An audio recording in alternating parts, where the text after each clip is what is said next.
রাত ফুরলেই ডার্বি আগামীকাল সন্ধ্যাবেলায় এই সিজনের এইবারের আইএসএলের একমাত্র ডার্বি এবং এই সিজনের শেষ ডার্বি। এই সিজনের প্রত্যেকটা ডার্বি কিন্তু বিভিন্ন রকম ঘটনার সাক্ষী থেকেছে, যেখানে ইস্টবেঙ্গল জিতেছে, মোহনবাগান টাই ব্রেকারে জিতেছে, ম্যাচ ড্র হয়েছে এবং অবশ্যই সব কিছু পেরিয়ে আমরা আইএসএলের এমন একটা ডার্বিতে এসে উপস্থিত হতে যাচ্ছি যে ডার্বির একটা রেজাল্ট কিন্তু টাইটেল ডিসাইডারই হতে চলেছে।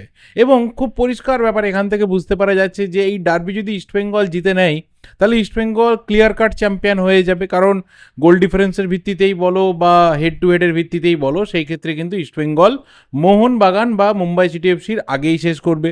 এবং যদি এই ডার্বি মোহনবাগান জেতে তাহলে মোহনবাগান প্রায় ধরে নেওয়া যায় যে 99% কনফার্মড হয়ে যাবে। জাস্ট শেষ ম্যাচ থেকে 1 পয়েন্ট পেয়ে গেলেই কিন্তু মোহনবাগান চ্যাম্পিয়ন হয়ে যাবে। তো ডার্বি 7:30টার যে ডার্বি রয়েছে সেই ডার্বি কিন্তু ডিসাইডার হতে যাচ্ছে এবং যদি কোনো ক্রমে ড্র হয় তাহলে কিন্তু বাকি মুম্বাই সিটি এফসি তারা একটু অপেক্ষায় থাকবে যে শেষ ম্যাচে মোহনবাগান ইস্টবেঙ্গলের কী হবে। সে তো গেল ক্যালকুলেশনের ব্যাপার। আসতে হবে আমাদেরকে মোদ্দা কথা দুটো টিমের পারফরমেন্সের জায়গাতে, দুটো টিমের যে চাহিদা রয়েছে সেই চাহিদার জায়গাতে। দেখো, যদি সরাসরি বলি ইস্টবেঙ্গলের কথা, তাহলে ইস্টবেঙ্গল কিন্তু এই ডার্বির মাধ্যমে যে দীর্ঘ 2 দশকের ওপর সময়ের একটা ডোমেস্টিক লিগ জেতার খরা রয়েছে, সেই খরাটাকে ইস্টবেঙ্গল কাটাতে চায়। এবং উল্টো থেকে যদি আমরা মোহনবাগানের কথা বলি, তাহলে মোহনবাগান চাইবে এই ডার্বি শুধুমাত্র জেতা না, লিগ জেতার মাধ্যমে পরপর 3বার লিগ জেতার হ্যাট্রিক, যেটা ভারতবর্ষের কোনো ক্লাবের নেই ডোমেস্টিক ফুটবলে, মানে ডোমেস্টিক টপ টিয়ার লিগে, সেটাকে তারা টাচ করতে চাইছে। এবং এমন একটা সময়ে টাচ করতে চাইছে যে সময়টাতে মোহনবাগানের প্রাণ পুরুষ শ্রদ্ধেয় টুটু বাবুকে মোহনবাগান জনতা তারা কিন্তু হারিয়েছে।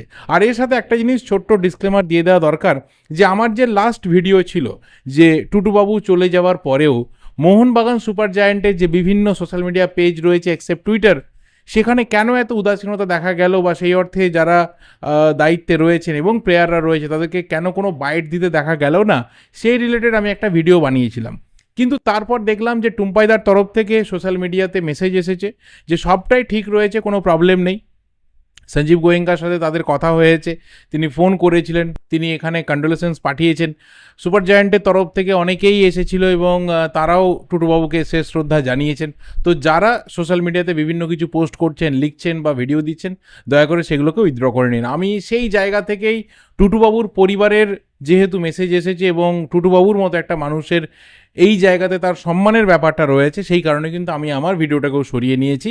কিন্তু সেই দিনকের যে মেসেজ ছিল সেই মেসেজ কিন্তু একদম কোথাও একজন ফুটবল সাপোর্টারের যে কোর ফ্রম দ্য হার্ট, সেই মেসেজ কিন্তু ছিল।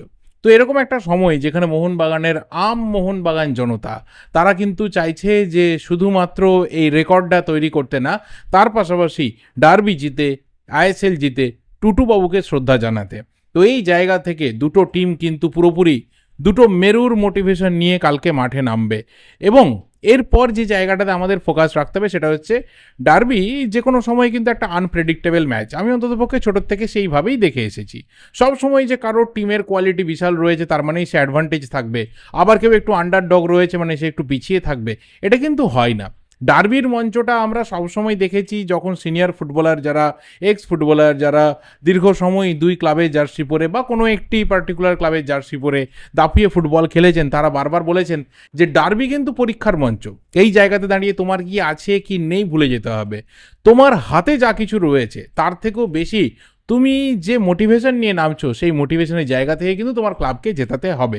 So that's why derby is unpredictable, derby is 50-50।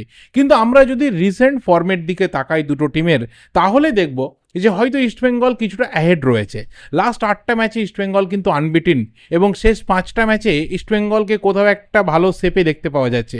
উল্টো দিকে মোহনবাগান তারা হয়তো খুব খারাপ সিচুয়েশনে নেই, তারা হয়তো কিছুটা স্ট্রাগলিং সিচুয়েশনে রয়েছে, হয়তো কোচের কিছু ডিসিশন টিমের সাথে প্রপার ওয়েতে ক্লিক করছে না। কিন্তু সেই জায়গাতেই কোথাও দুটো টিমকে যখন একদম প্রপার ব্যালেন্সের জায়গাতে নিয়ে আসা যাচ্ছে, দেখা যাচ্ছে যে ইস্টবেঙ্গল অন্তত মানে 2 to 5% একটা কি বলবো, অ্যাডভান্টেজ থেকে যাচ্ছে এবং সেখানে ডার্বির রেজাল্ট হয়তো কিছুটা ইস্টবেঙ্গলের দিকে ঝুঁকে থাকতে পারে এবং ইস্টবেঙ্গলের মোটিভেশনটাও যেহেতু অনেক বেশি করে স্ট্রং, এটাকে অনেকে প্রায়োরিটি দিচ্ছে। কিন্তু আবার এটা ভুলে গেলে চলবে না যে আমরা যদি রিসেন্ট পারফরমেন্সের কথা বলি, আমরা যদি রিসেন্ট উইন ড্র, আমরা যদি কনসিস্টেন্সির কথা বলি, যেটা ইস্টবেঙ্গলের থেকে একটা সময় কিন্তু ছিল না, বাট রিসেন্ট টাইমে এই সিজনে পাওয়া গেছে যে লাস্ট 8টা ম্যাচ আইএসএলে ইস্টবেঙ্গল কিন্তু হারেনি। তার মধ্যে বোধহয় 5টা ইস্টবেঙ্গল জিতেছে, 3টে ড্র করেছে, সম্ভব এরকম হয়েছে, বা 4টে হয়েছে। আমি স্ট্যাটটা দেখলে হয়তো এই মুহূর্তে ক্লিয়ার বলতে পারবো, বাট লাস্ট 8টা ম্যাচ ইস্টবেঙ্গল হারেনি। মোহনবাগান সেখানে কিন্তু যথেষ্ট ঘাত প্রতিঘাত, আপ ডাউনের মধ্যে দিয়ে যাচ্ছে। যতটা এক্সপেক্টেড পারফরমেন্স মোহনবাগানের থেকে আমরা বা আমাদের থাকছে, সেটা কিন্তু হচ্ছে না, এটা তো সত্যি কথা। কিন্তু আবার এটাও কথা যে এটা যদি রিসেন্ট ফর্মের ব্যাপার হয়, তাহলে হিস্টোরিক্যালি বা স্ট্যাটিস্টিক্যালি আইএসএলের কথা যদি বলতে হয়, তাহলে সেখানে এর আগে টোটাল 10টা ম্যাচ আইএসএলে ডার্বি হয়েছে, সেখানে কিন্তু মোহনবাগান ক্লিয়ার ফেভারিট। 9টা ম্যাচ মোহনবাগান জিতেছে, 1টা ম্যাচ ড্র হয়েছে। ইস্টবেঙ্গল কোনো সিঙ্গেল ম্যাচে মোহনবাগানকে সেই অর্থে বেগ দিতে পারেনি।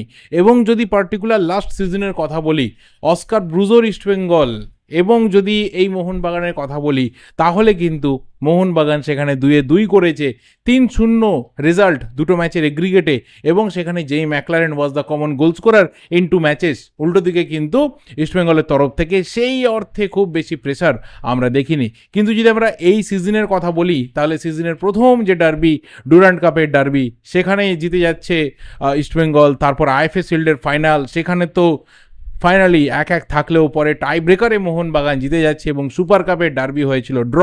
তো কোথাও একটা ব্যালেন্স কিন্তু এইবারে রয়েছে।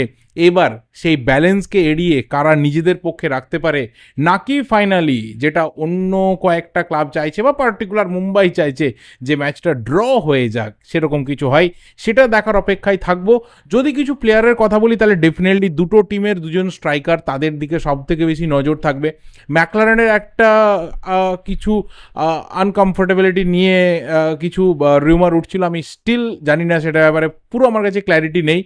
আবারও বলছি, দেখো দুটো বড় টিম, তাদের যে লিগাসি রয়েছে এবং এই সিজনে তারা যেরকম টিম তৈরি করেছে, একজন দুজনকে থাকলো কি থাকলো না, তার ওপরে কিন্তু ম্যাচের রেজাল্ট বা পারফরমেন্স বিশাল কিছু যে এফেক্ট ফেলবে, এটা আমার পার্সোনালি মনে হয় না।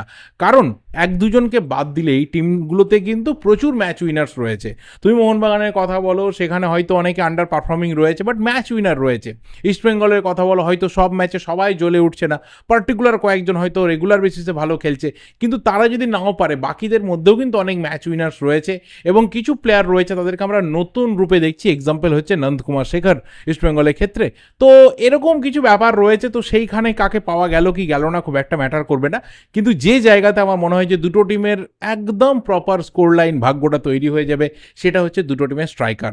তারা আপাতত গোল্ডেন বুটের রেসে রয়েছে এবং সেই জায়গাতে দাঁড়িয়ে যে যত বেশি নিজের টিমের হয়ে গোল করতে পারবে, সেখানে কিন্তু তাদের অ্যাডভান্টেজ থাকবে।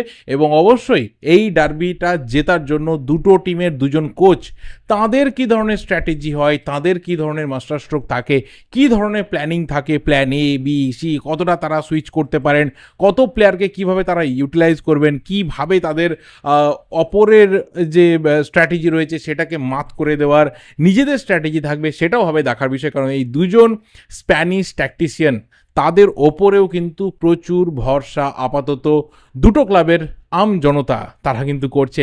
বাকি তোমাদের কি মনে হয়, স্কোর লাইন কেমন হতে পারে, কি মনে হচ্ছে কালকের রেজাল্ট কাদের দিকে যাবে, কি হতে চলেছে, কোন স্কোর লাইন নিজেদের ক্লাবের ফেভারে হলে তোমরা সব থেকে বেশি খুশি হবে, অবশ্যই কিন্তু কমেন্ট করে জানিও। ওই 5-0 6-0 বলে লাভ নেই, ওটা সবসময় হয় না, ওটা মাঝে সাজিয়ে একাধবার হয়তো হয়ে যায়।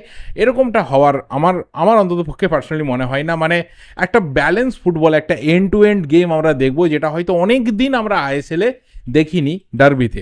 একটা কোথাও কিন্তু ছেড়ে দেওয়ার মানসিকতা কারোরই থাকবে না, এবং সেটাই কোথাও ডার্বির যে 90 মিনিট রয়েছে, সেই 90 মিনিট আমাদেরকে চেয়ারে ফেভিকলের সাথে চিটিয়ে বসিয়ে রাখবে।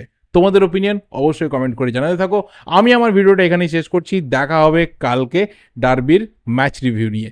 Till then enjoy the video and good night.